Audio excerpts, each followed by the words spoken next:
কেন আপনি মানসিক চাপে ভোগেন এবং তা থেকে মুক্তির উপায় বা কী? নমস্কার বন্ধু, আপনাদের সবাইকে আমার চ্যানেল মাইন্ড লোটাসে স্বাগত জানাই। মানসিক চাপ জয় করবেন কিভাবে? চলুন একটি ছোট্ট গল্পের মাধ্যমে জানা যাক। গল্পটি একজন ডাক্তার এবং একজন রোগীকে নিয়ে। একটি গ্রামে একজন ব্যক্তি বাস করত। ব্যক্তিটি অত্যন্ত অস্থির জীবনযাপন করত। সারাদিন ওই ব্যক্তি ভীষণ রকম ব্যস্ত থাকত।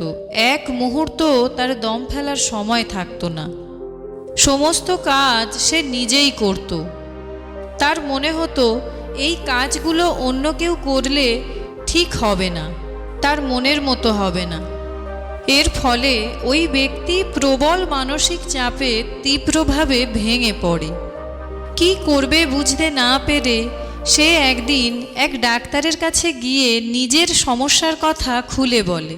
সে বলে, ডাক্তারবাবু, আমার ঘাড়ে বিশাল কাজের বোঝা, এত কাজ যে আমি অফিসে সব কাজ শেষই করতে পারি না। রোজ আমাকে বাক্স ভর্তি করে গাদা গাদা কাগজপত্র বাড়িতে আনতে হয়। কাজটা তো শেষ করতে হবে, তাই না?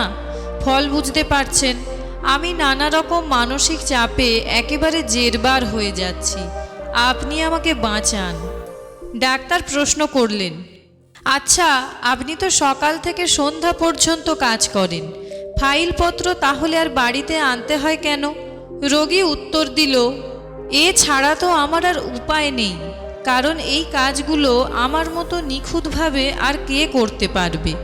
বাড়িতে বয়ে আনা কাজগুলো পরদিন সকালে অফিস যাওয়ার আগে যদি শেষ করতে না পারি, আমার উদ্বেগ আরও বেড়ে যায়। উদ্বেগের হাত থেকে নিস্তার পেতেই আমাকে রোজ গভীর রাত পর্যন্ত কাজ করতে হয়, তবুও আমার শান্তি নেই। একটা চাপ যায় তো অন্য চাপ এসে হাজির হয়।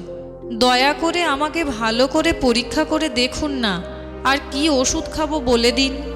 ডাক্তারবাবু রোগীটিকে ভালোভাবে পরীক্ষা করে দেখলেন না, বরং তার দিকে গভীরভাবে তাকিয়ে বললেন, আপনি যখন আমার কাছেই সাহায্যের জন্য এসেছেন, তবে নিশ্চয়ই আমার উপর আপনার আস্থা আছে।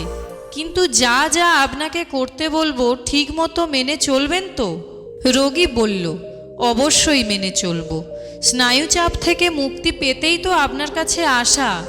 যা বলবেন তা কেন মেনে চলবো না? বলুন, কি ওষুধ টষুধ খেতে হবে? ডাক্তার একটা ওষুধের নামও লিখলেন না, শুধু বললেন, আপনার ওষুধ আমি লিখব না, মুখেই বলবো। শুধু আপনাকে সেইগুলো ঠিকমতো পালন করে যেতে হবে। আপনার ওষুধ হচ্ছে আপনার কর্মব্যস্ত জীবন থেকে রোজ আপনাকে 2 ঘন্টা করে বের করে আনতে হবে। এই 2 ঘন্টা আপনি হাঁটবেন, অনেক দূর, যত দূর সম্ভব হাঁটবেন। আর সপ্তাহে অন্তত আধবেলা সময় আপনাকে বাঁচাতে হবে। এই সময়টা আপনি কাটাবেন কোনো কবরখানায়। রোগীর তো চক্ষু চড়ক গাছ। এ কীরকম সমাধান? সে অবাক হয়ে বলে, স্নায়ুচাপের হাত থেকে বাঁচতে আমি আপনার কাছে এলাম, আপনি আমাকে ওষুধ দেবেন বলে। আপনি তো আমাকে ওষুধ দিলেনই না, বরং হাঁটতে বললেন। আমার দম ফেলার ফুসরত নেই, আমি হাঁটবো কখন? আচ্ছা, তবুও আমি হাঁটবো। আপনি বললেন বলেই আমি হাঁটবো, কিন্তু সপ্তাহে কয়েক ঘন্টা আমাকে কবরখানায় কেন কাটাতে বললেন? এ তো আমার মাথায় ঢুকছে না। ডাক্তার তখন এর এক তাৎপর্যময় ব্যাখ্যা দিলেন। তিনি বললেন, হ্যাঁ, আমি চাই আপনি কবরখানায় যান, গিয়ে তাকিয়ে থাকুন সমাধি ক্ষেত্রের শান্ততায় চির ঘুমে সমাহিত মানুষদের সমাধি প্রস্তরগুলোর দিকে। কেন জানেন?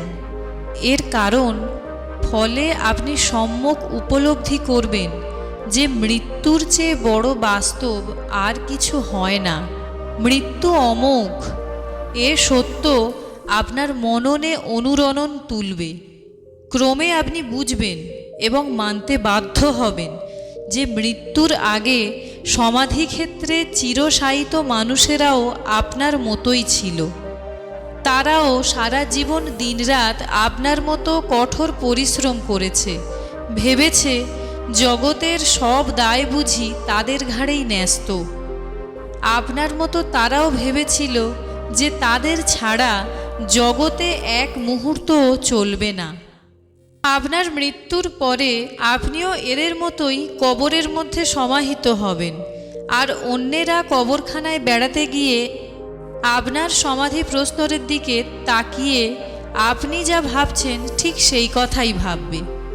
বোঝার চেষ্টা করুন, একজন অত্যন্ত কর্মব্যস্ত মানুষের মৃত্যু হলেও জগৎ তার নিজের ছন্দেই চলবে, তার গতিতে কোথাও কোনো ছেদ পড়বে না। ওই রোগী ব্যক্তিটি আর 5 জন সাধারণ মনোরোগীর মতো অধৈর্য ছিল না। ডাক্তারের পরামর্শ সে অক্ষরে অক্ষরে মেনে চলছিল। এরপর থেকে তার দায়িত্ব তিনি ভাগ করতে শুরু করলেন। বন্ধ করলেন উন্মত্ত অস্থিরতায় দিন কাটানো। ধীরে ধীরে সরে যেতে থাকলো মানসিক চাপ। বাকি জীবনটা তার কাটল সুসামঞ্জস্য, সুসংহত এবং শান্তিতে।